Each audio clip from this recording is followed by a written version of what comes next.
O Senhor esteja convosco. Ele está no meio de nós. Proclamação do Evangelho de Jesus Cristo segundo Mateus. Glória a vós, Senhor. Naquele tempo, disse Jesus: Ai de vós, mestres da lei e fariseus hipócritas! Vós fechais o reino dos céus aos homens. Vós, porém, não entrais, nem deixais entrar aqueles que o desejam.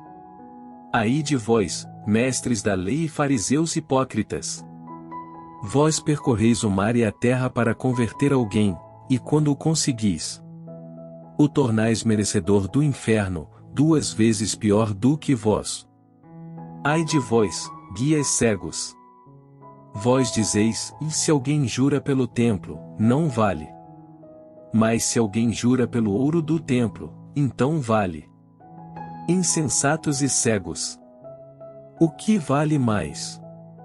O ouro ou o templo que santifica o ouro? Vós dizeis também: e se alguém jura pelo altar não vale.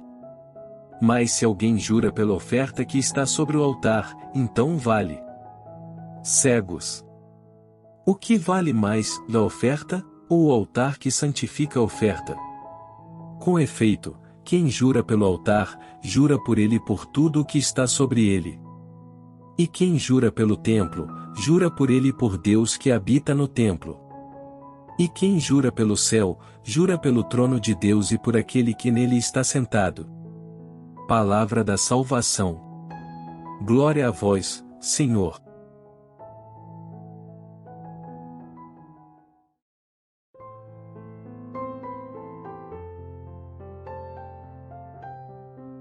No Evangelho de hoje, entrecortado de lamentações pela dureza dos fariseus e mestres da lei, o Senhor nos adverte contra 2 coisas. A primeira é o pecado em que, de modo principal, incorreram esses homens. A segunda é um dos vícios que deste pecado decorrem por sua própria natureza.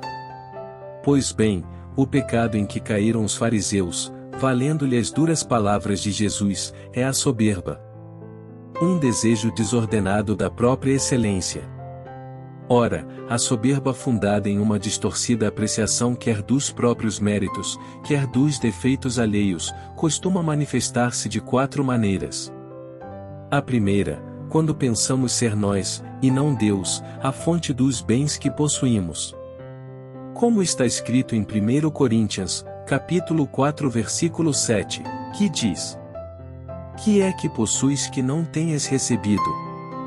E se o recebeste, por que te glórias, como se o não tivesses recebido? A segunda, quando mesmo reconhecendo que tudo vem de Deus, pensamos tê-lo conseguido unicamente por mérito nosso. Como está escrito em Efésios capítulo 2 versículo 8, que diz: É gratuitamente que fostes salvos mediante a fé. Isto não provém de vossos méritos, mas é puro dom de Deus. A terceira maneira como a soberba se manifesta é quando julgamos ter o que não temos ou num grau muito superior àquele em que o temos. Como está escrito em Apocalipse capítulo 3 versículo 17, que diz: Dizes: Eu sou rico, faço bons negócios, de nada necessito, e não sabes que és infeliz, miserável, pobre, cego e nu. A quarta maneira como a soberba se manifesta é quando desprezamos os outros, mas queremos ser tidos em alta conta. Como está escrito em Lucas capítulo 18 versículo 14, que diz: Todo o que se exaltar será humilhado.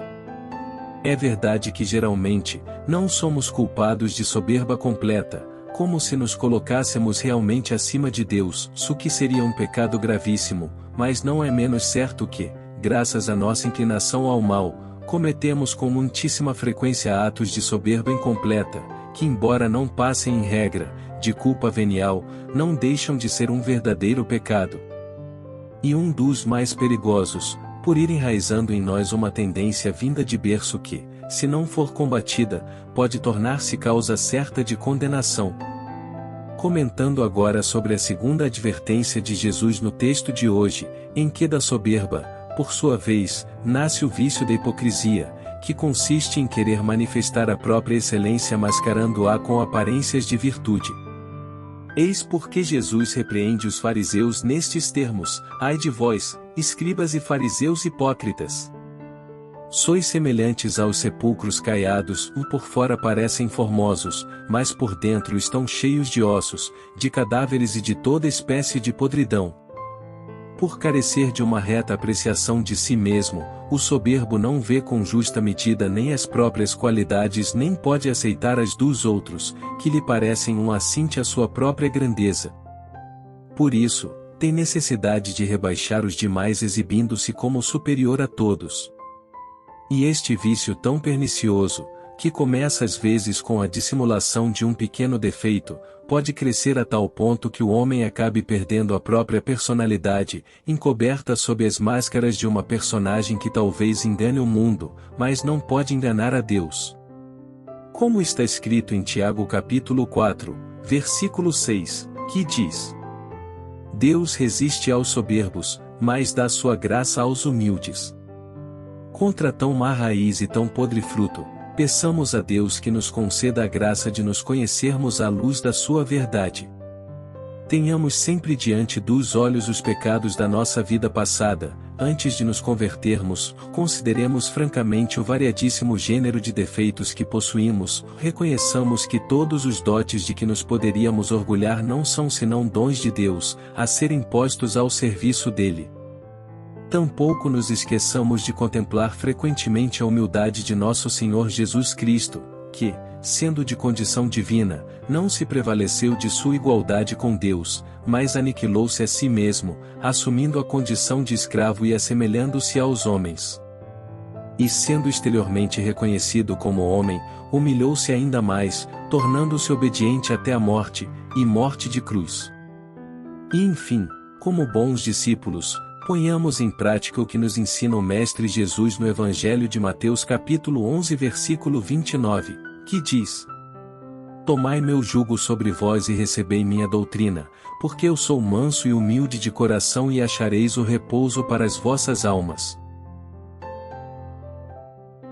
Para encerrar nossa reflexão de hoje, oremos ao Espírito Santo, que venha ser a luz a nos iluminar. Rezemos a oração Veni Creator Spiritus. Vem, ó Espírito Santo, e da tua luz celeste, soltando raios piedosos, nossos ânimos reveste. Pai carinhoso dos pobres, distribuidor da riqueza, vem, ó luz dos corações, amparar a natureza. Vem, Consolador Supremo, das almas hóspede amável, suavíssimo refrigério, do mortal insaciável. És no trabalho descanso, refresco na calma ardente. És no pranto doce alívio, de um ânimo penitente. Suave origem do bem, ó fonte da luz divina. Enche nossos corações, nossas almas ilumina. Sem o teu celeste influxo, no mortal nada há perfeito. A tudo quanto é nocivo, está o homem sujeito. Lava o que nele há de impuro, quanto há de árido umedece. Sara-lhe quanto é moléstia, quanto na vida padece. O que há de dureza abranda, o que há de mais frio aquece. Endireita o desvairado, que o caminho desconhece. Os 7 dons com que alentas os que humildes te confessam, aos teus devotos concede. Sempre fiéis to mereçam, por virtudes merecidas. Dá-lhes fim que leve aos céus, dá-lhes eternas delícias, que aos bons prometes, meu Deus. Amém. Em nome do Pai, do Filho e do Espírito Santo. Amém. Que a graça de Deus seja derramada sobre você. Deus te abençoe.